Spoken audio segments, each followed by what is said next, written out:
ಕರ್ನಾಟಕ ಜಾನಪದ ಪರಿಷತ್ತು ಚಿಕ್ಕಮಗಳೂರು ಜಿಲ್ಲಾ ಘಟಕದ ವತಿಯಿಂದ 6ನೇ ಜಿಲ್ಲಾ ಮಟ್ಟದ ಜಾನಪದ ಸಮ್ಮೇಳನವನ್ನು ಏಪ್ರಿಲ್ 26 ಭಾನುವಾರದಂದು ನಗರದ ಕುವೆಂಪು ಕಲಾಮಂದಿರದಲ್ಲಿ ಆಯೋಜಿಸಲಾಗಿದೆ ಎಂದು ಕರ್ನಾಟಕ ಜಾನಪದ ಪರಿಷತ್ತು ಅಧ್ಯಕ್ಷರಾದ ಜಿ.ಬಿ. ಸುರೇಶ್ ಹೇಳಿದರು. ಕರ್ನಾಟಕ ಜಾನಪದ ಪರಿಷತ್ತು ಚಿಕ್ಕಮಗಳೂರು ಜಿಲ್ಲಾ 6ನೇ ಜಾನಪದ ಸಮ್ಮೇಳನವನ್ನು ಇದೇ ತಿಂಗಳು 26ನೇ ತಾರೀಕು ಭಾನುವಾರ ಕುವೆಂಪು ಕಲಾಮಂದಿರದಲ್ಲಿ ನಾವು ಹಮ್ಮಿಕೊಳ್ಳಲಾಗಿದೆ.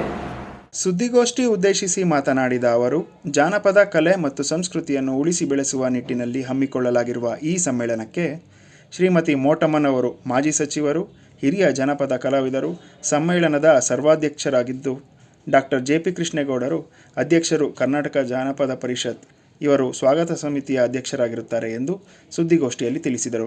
ಶ್ರೀಮತಿ ಮೋಟಮ್ಮನವರು ಮಾಜಿ ಸಚಿವರು, ಹಿರಿಯ ಜನಪದ ಕಲಾವಿದರು, ಇವರು ಸಮ್ಮೇಳನದ ಸರ್ವಾಧ್ಯಕ್ಷರಾಗಿರ್ತಾರೆ. Doctor J P. ಕೃಷ್ಣೇಗೌಡರವರು ಗೌರವಾಧ್ಯಕ್ಷರು, ಕರ್ನಾಟಕ ಜಾನಪದ ಪರಿಷತ್ತು ಚಿಕ್ಕಮಗಳೂರು ಜಿಲ್ಲೆ.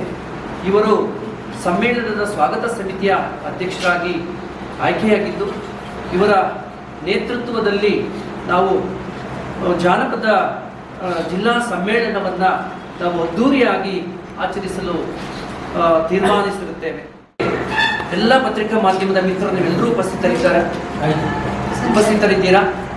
ಈ ಸಮ್ಮೇಳನ ನಾವು ಏನೇ ಮಾಡಿದರೂ ಕೂಡ, ಎಷ್ಟೇ ಅದ್ದೂರಿಯಾಗಿ ಮಾಡಿದರೂ ಕೂಡ, ಜನರಿಗೆ ನಮ್ಮ ಜಾನಪದ ಏಕೆ ಬೇಕು, ಆ ಸಂಸ್ಕೃತಿ ಏಕೆ ಬೇಕು, ಆ ಸಂಸ್ಕೃತಿಯನ್ನು ರೂಢಿಸಿಕೊಳ್ಳೋದ್ರಿಂದ ನಮ್ಮ ಭಾರತೀಯರಿಗೆ ಆಗ್ತಕ್ಕಂಥ ಅನುಕೂಲಗಳೇನು, ಈ ಜಾನಪದಕ್ಕೆ ಏಕೆ ಪ್ರೋತ್ಸಾಹ ನೀಡಬೇಕು ಅನ್ನೋದ್ರ ಬಗ್ಗೆ ಬಹಳ ರಸವತ್ತಾಗಿ ಜನರ ಮನದಾಳಕ್ಕೆ ಮುಟ್ಟುವಂತೆ ನೀವೆಲ್ಲರೂ ಕೂಡ ಅದನ್ನು ಬಿಂಬಿಸಲಿದ್ದಾರೆ. ಆ ಪತ್ರಿಕೆಯ ಮೂಲಕ ಜನರಿಗೆ ನಮ್ಮ ಜಾನಪದ ಸಂಸ್ಕೃತಿ, ಕಲೆ, ಸಾಹಿತ್ಯದ ಬಗ್ಗೆ ನೀವೆಲ್ಲರೂ ಅರಿವನ್ನು ಮೂಡಿಸಲು ಸಹಕಾರ ನೀಡ್ತಾ ಇದ್ದೀರಾ. ಈ ಸಮ್ಮೇಳನದಲ್ಲಿ ನೀವೆಲ್ಲರೂ ಆಗಮಿಸಿರ್ತಕ್ಕಂಥದ್ದು ನನಗೆ ತುಂಬ ಖುಷಿಯಾಗಿದೆ. ನಮ್ಮ ಪರಿಷತ್ತಿನ ಗೌರವಾಧ್ಯಕ್ಷ ಜೆ.ಪಿ. ಕೃಷ್ಣೇಗೌಡರ ಪರವಾಗಿ ಮತ್ತು ನನ್ನ ವೈಯಕ್ತಿಕವಾಗಿ ನಿಮ್ಮೆಲ್ಲರಿಗೂ ಕೂಡ ನಾನು ಹೃದಯದ ಸ್ವಾಗತವನ್ನು ಕೋರ್ತಾ ಇದ್ದೀನಿ. ಸುದ್ದಿಗೋಷ್ಠಿಯಲ್ಲಿ ಜೆ.ಪಿ. ಕೃಷ್ಣೇಗೌಡ, ವಿನೋದ್ ಕುಮಾರ್, ವರ್ಷ, ಸವಿತಾ, ಗಾಯತ್ರಿ, ಸಚಿನ್, ರವಿ ಉಪಸ್ಥಿತರಿದ್ದರು.